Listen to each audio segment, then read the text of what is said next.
प्रिय विद्यार्थियों, आज हम कक्षा 11 हिंदी की पाठ्य पुस्तक अंतरा भाग 1 के गद्य खंड के अध्याय 6 में वर्णित कहानी, जिसका शीर्षक है खाना बदोश, के रचनाकार ओम प्रकाश वाल्मीकि का परिचय प्राप्त करने जा रहे हैं।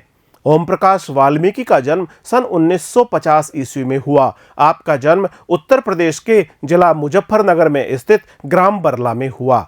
आइए हम ओम प्रकाश वाल्मीकि का बिंदुवार परिचय प्राप्त कर लेते हैं। ओम प्रकाश वाल्मीकि का जन्म सन 1950 ईस्वी में हुआ। इनका जन्म बरला, जिला मुजफ्फरनगर, उत्तर प्रदेश में हुआ। बरला, जिला मुजफ्फरनगर, जो उत्तर प्रदेश में स्थित है। ओम प्रकाश वाल्मीकि का जन्म सन 1950 ईस्वी में हुआ। इनका बचपन सामाजिक एवं आर्थिक कठिनाइयों में बीता। जैसे कि बचपन में इन्हें बहुत सारी सामाजिक कठिनाइयों का सामना करना पड़ा, आर्थिक कठिनाइयों का सामना भी करना पड़ा। इस प्रकार आपका बचपन सामाजिक एवं आर्थिक कठिनाइयों में व्यतीत हुआ।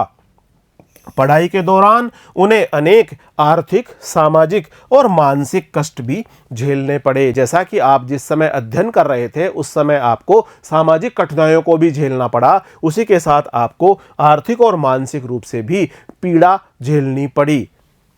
वाल्मीकि जी कुछ समय तक महाराष्ट्र में रहे। वहां वे दलित लेखकों के संपर्क में आए और उनकी प्रेरणा से डॉक्टर भीमराव अंबेडकर की रचनाओं का अध्ययन किया। वाल्मीकि जी जब महाराष्ट्र में रहे तब वे दलित लेखकों के संपर्क में आए। ऐसे लोग जो दलितों के उत्थान के लिए कार्य कर रहे थे, उन लेखकों के संपर्क में ओम प्रकाश वाल्मीकि जी आए और उनकी प्रेरणा से डॉक्टर भीमराव अंबेडकर की रचनाओं का आपने अध्ययन करना प्रारंभ किया।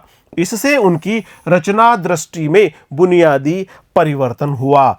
उनकी रचना दृष्टि में एक मूलभूत बुनियादी परिवर्तन दिखाई पड़ने लगा। वे देहरादून स्थित opto electronics factory, ordnance factories, Bharat सरकार में एक अधिकारी के रूप में कार्यरत रहे। बाद में सेवानिवृत्त हो गए। ओम प्रकाश वाल्मीकि देहरादून में स्थित ऑप्टो इलेक्ट्रॉनिक्स जो फैक्ट्री, ऑर्डिनेंस फैक्ट्रीज, भारत सरकार में भी एक अधिकारी के रूप में आपने अपनी सेवाएं प्रदान की। एक अधिकारी के रूप में आप कार्यरत रहे और इसके पश्चात आप सेवानिवृत्त हो गए। सन 2013 में अस्वस्थ हो गए और दिल्ली में ही उन्होंने अंतिम सांस ली। दलितों के लिए कार्य करने वाला यह एक लेखक ओम प्रकाश वाल्मीकि के नाम से सारे संसार में विख्यात इस लेखक ने सन 2013 में दिल्ली में अंतिम सांस ली। हिंदी में दलित साहित्य के विकास में ओम प्रकाश वाल्मीकि की महत्वपूर्ण भूमिका है। जैसा कि सन 2013 में ओम प्रकाश वाल्मीकि अस्वस्थ हो गए और दिल्ली में ही उन्होंने अंतिम सांस ली। हिंदी में दलित साहित्य के विकास में ओम प्रकाश वाल्मीकि की महत्वपूर्ण भूमिका है। दलितों के हित में चिंतन करना, दलितों को उनका हक दिलाना, इस प्रकार दलित साहित्य के विकास में ओम प्रकाश वाल्मीकि की महत्वपूर्ण भूमिका देखी जा सकती है।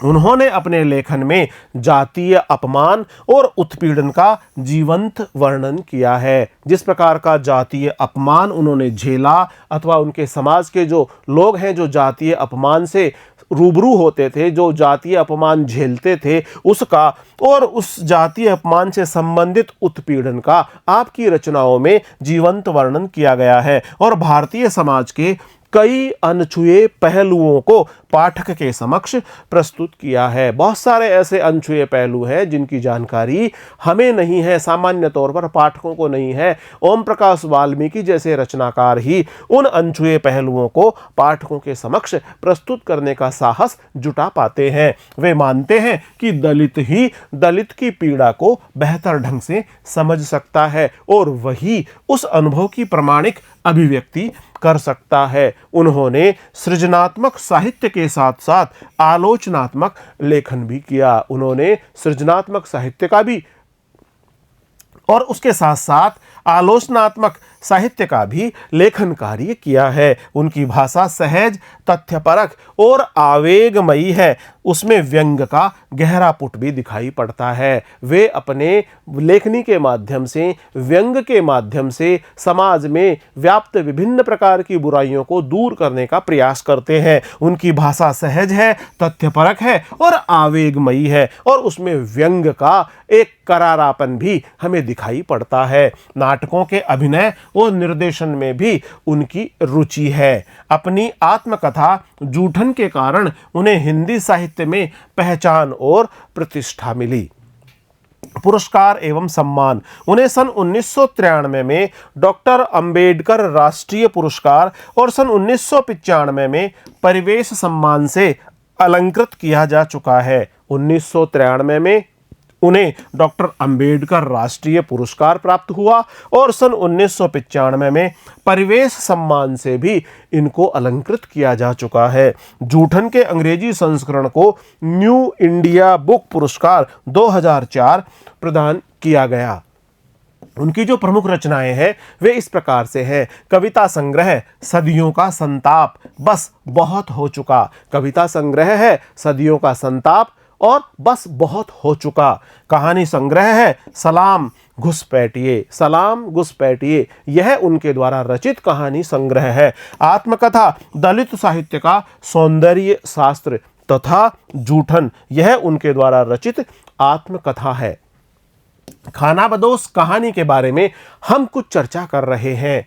ओम प्रकाश वाल्मीकि द्वारा रचित कहानी खानाबदोश को हमारी पाठ्य पुस्तक में संकलित किया गया है। इस कहानी में मजदूरी करके किसी तरह गुजर बसर कर रहे मजदूर वर्ग के शोषण और यातना को चित्रित किया गया है। मजदूर वर्ग अपनी मजदूरी करते हुए किसी प्रकार से अपना गुजर बसर करते हैं। इस प्रकार इस कहानी में मजदूरी करके किसी तरह अपना गुजर बसर कर रहे मजदूर वर्ग के शोषण और उसकी यातना को इस कहानी के माध्यम से चित्रित किया गया है।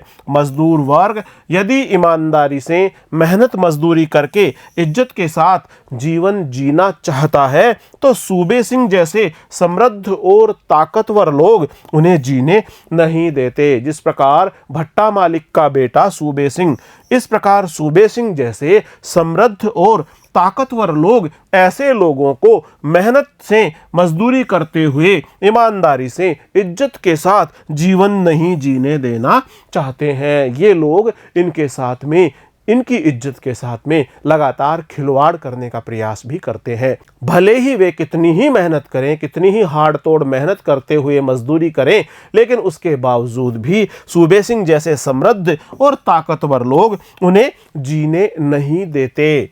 कहानी इस बात की ओर भी संकेत करती है कि मजदूर वर्ग हमारे समाज की जातिवादी मानसिकता से नहीं उबर पाया है। अभी भी मजदूरों में जातिगत मानसिकता देखी जा सकती है। जाति के आधार पर मजदूर अभी भी अलग अलग भागों में बटे हुए हैं। इस प्रकार इस कहानी में हम यह भी देखते हैं कि हमारा मजदूर वर्ग और अभी भी समाज की जातिगत मानसिकता से ऊपर नहीं उबर पाया है। इस प्रकार हम इस कहानी में यह भी देखते हैं कि मजदूर वर्ग हमारे समाज की जातिवादी मानसिकता से नहीं उबर पाया है।